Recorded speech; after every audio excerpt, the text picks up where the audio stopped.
Hey everyone, it's Josh Bickers. I'm here again with another informational video of the week, and I am happy to have you here. So every week, if you're new to the channel, every week I will add a video on Monday and the video on Wednesday. The video on Monday is a spiritual informational video of whatever my spirit guides bring through right as I sit down here. So I sit down and I meditate for a second, and whatever my spirit guides bring is what I bring up. And then Wednesday, I do a question and answer video where you submit a question and I answer it. And I'll do it here on YouTube. And you can put your question either in the comment section on YouTube, or you can find me on Facebook. My new name on Facebook is Josh Bickers Intuitive Advisor. So you can look that up, or you can email me at spiritualguidance33.com. Go all the way to the bottom. There's a place for me to fill out, or for you to fill out and send a question to me, and I put them in a queue, and whatever one I pull that day, I will go over it and answer it here. So today I wanted to talk about our inner child. I feel like this is an aspect of ourselves that we just neglect a lot of the times, and we just don't hear enough about it, honestly. When I was going through my spiritual awakening, I heard all about my higher self. I heard all about my ego, all about my spirit, and I did touch on my inner child, but I kind of wish I would have touched on it a little bit more in the beginning rather than 4 years down the road like I did. And so for those of you that don't know, our inner child is, so let me put it like this. There are different fragments of our soul, and from that perspective, we here on this earth, in this body, in this spirit, we have our inner child. And that is what brings our joy. That's what brings our excitement. That's what, like when you are, now we're adults, and when you go and you sit down and you start playing with Hot Wheels, or you start playing with action figures, or anything like that, and you feel that excitement, and you feel that, that real, man, I haven't done this in a while kind of feeling. It really brings that out of you. And what that is that's your inner child trying to burst out, and it's showing itself, and it's feeding that inner child. So with our inner child, you can go in and you can actually meet with your inner child, and you can talk with your inner child. You can nourish your inner child, and so on. And I'll get to that in just a second. There's plenty of different techniques to actually connect with your inner child. But a lot of the times with our inner child, what happens is either it gets, and it's a part of us, it's a part of our childhood. So it either, in our childhood, we might have went through some traumas, and that suppressed or hurt our inner child, and that's just kind of always sat there. And now we're adults, and we try to bring through that inner child, and those parts of it are kind of suppressed, or it's afraid to show that excitement, or it doesn't, it's not in the right place to express that joy, and so on. So a lot of the times what we do is we will go in and we will meet with our inner child and ask them, what do you feel? What's going on? What can I do to feed you? What can I do to nourish you? And a lot of the times you'll find, if you haven't ever worked on your inner child, a lot of the times you'll find that when you go in, your inner child is either sad or upset at you for neglecting it, or it's mad. And sometimes it can be jumping for joy because it's happy that you're there. And if you have a good sense of if you have, the people that are real childlike, that have that childlike joy and playfulness, a lot of the times their inner child is pretty nourished. And they do not have to do a ton of work with their inner child, and their inner child is fed.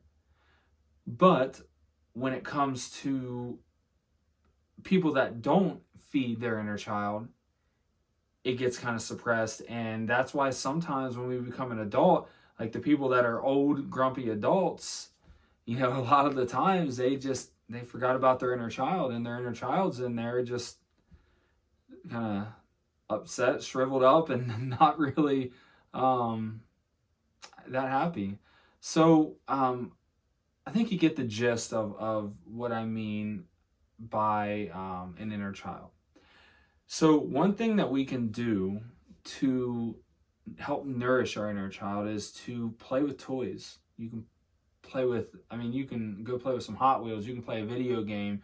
You can go out in the yard and build ramps for your toys.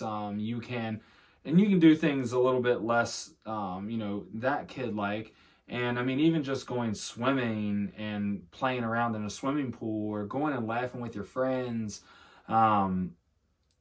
just things like that, really. Even taking a bath and playing around with some toys. I know it seems kind of silly at times, but that's ways, without having to go in and psychically connect with your inner child. Those are ways that you can connect with your inner child and nourish it and get it in a good spot where it needs to be. Because the benefit from nourishing your inner child is that aspect of yourself, that childlike aspect of joy and happiness, will be able to be expressed by you. Because if your inner child isn't feeling that, you're not going to be able to express that easily. So you're really just kind of sitting in a spot where you want to express that, but you feel like you can't.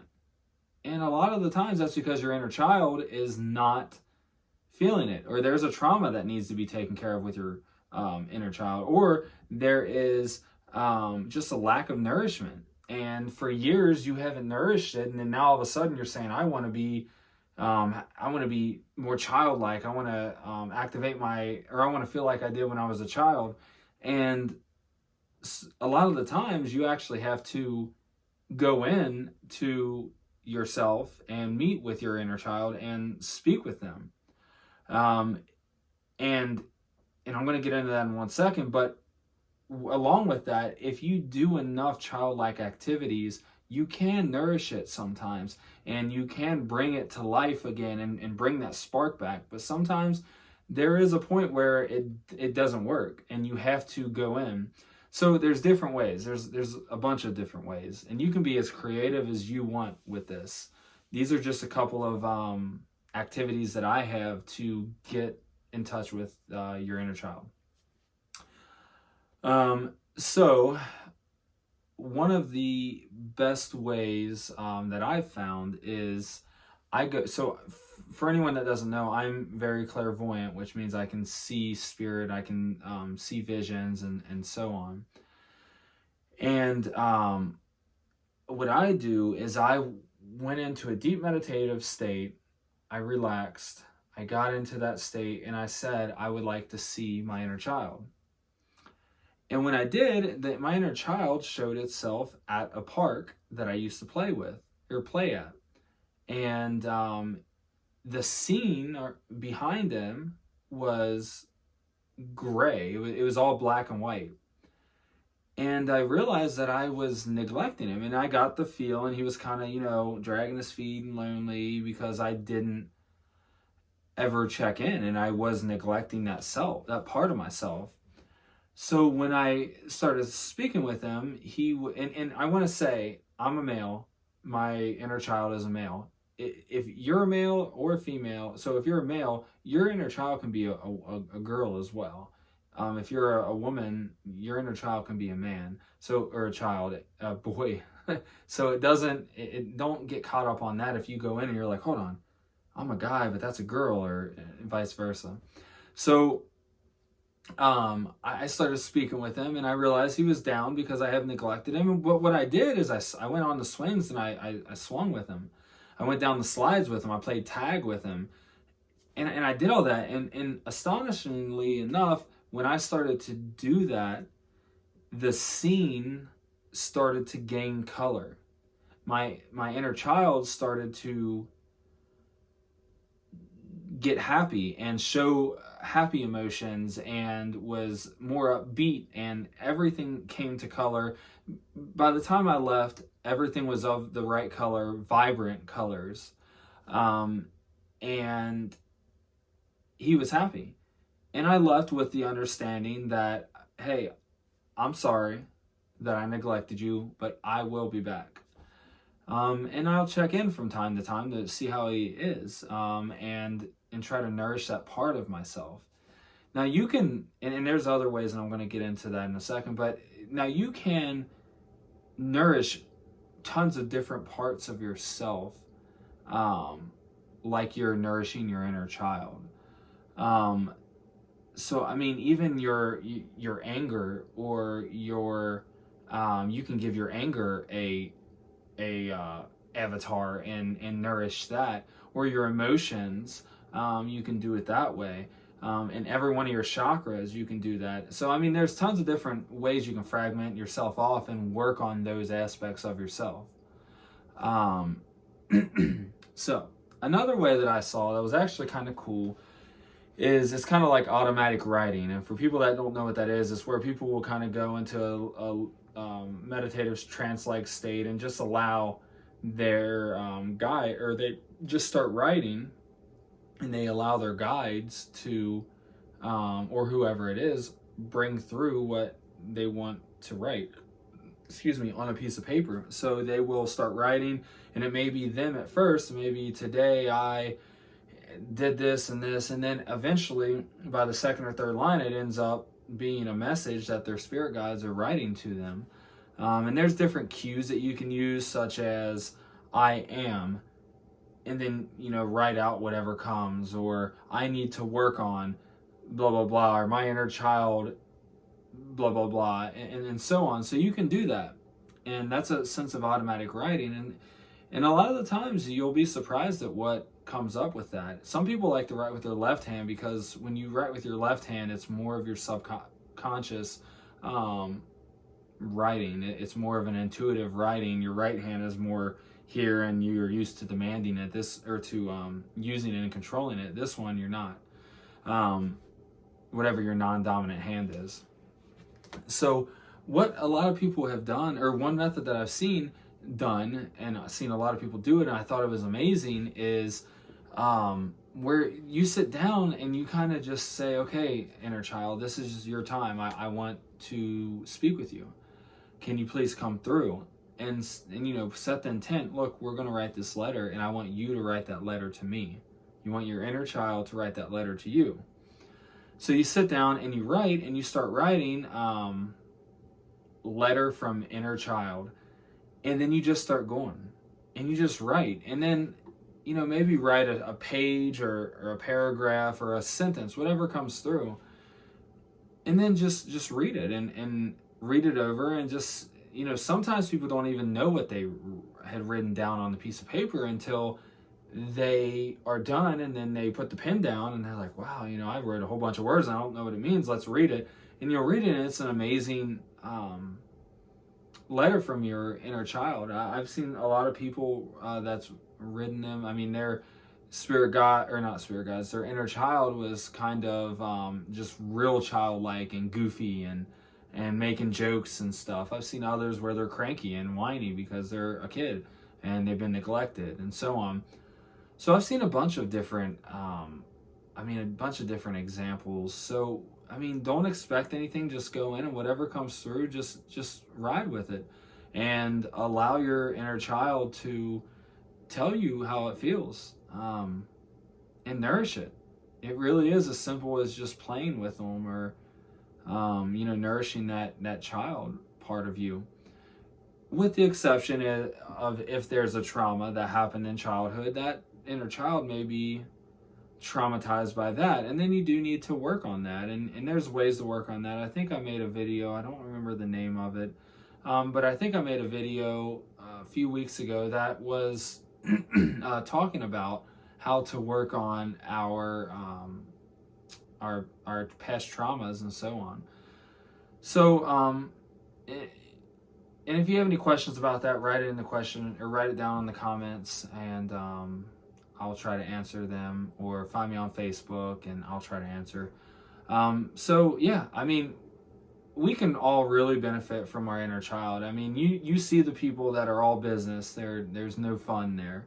And in my opinion, that's just not a way to be. That's not a way to live your life. I mean, you just don't have joy. You don't have that joy and that peppiness and that happiness that comes along with those childlike energies. So nourishing your inner child and getting right with your inner child will really help you to bring out the fun in you and bring out the joy and the happiness about the little things, about the laughing at a fart joke. I mean, it's honestly, it's the little things that will bring that joy into your life. And then you bring that into your life, and along with that happy, joy, childlike spunkiness that you have, you're going to also improve your frequency in your life and what you're bringing in, and you're going to be grateful. And I mean, there's going to be a lot that's going to be brought into your life and your energy field just by changing and working on your inner child. So I think that's kind of all I really want to say about the inner child at this moment. And I think that is a good place to start. You can go further with it. You can do a lot more with it. Use your imagination, use your creativity, and allow yourself to just go with it. There's no set way to do it. When I first started getting into spiritual work, I thought that there had to be a set way to do it. When I got into energy healing, and whatever I saw the people doing, I thought I had to do it that way. If I felt like putting my hand and doing, some rotation or tapping the person or whatever it is, massaging an area, I thought that was wrong because I thought there had to be a set way. When I went in to speak with spirit, I thought I had to do it like all the other mediums and psychics and so on. And you don't. You can do everything your own way. So if there's another way that you want to connect with your inner child and you feel it flows and you feel that connection, then do it. There's no set way. Whatever gets you results and happiness and gets that inner child back. So with that, I want to thank all of you for watching this video. If you liked it, if it helped you in any way, I would really appreciate you giving me a thumbs up. That lets me know that this video was worth it to you. That's kind of my energy exchange for these videos. And if you haven't already, subscribe to my channel, and you'll be able to get notifications. If you turn a notification on, you'll get notifications when I do my next videos. If you don't turn the notification on, it'll just be in your little notification bar when you go into YouTube. So you'll see that I uploaded a video. So I really appreciate each and every one of you, and I really hope that all of you have an amazing day, an amazing week. Don't forget to live in the moment, live in the now, and create the life that you want. Have a good day, everyone.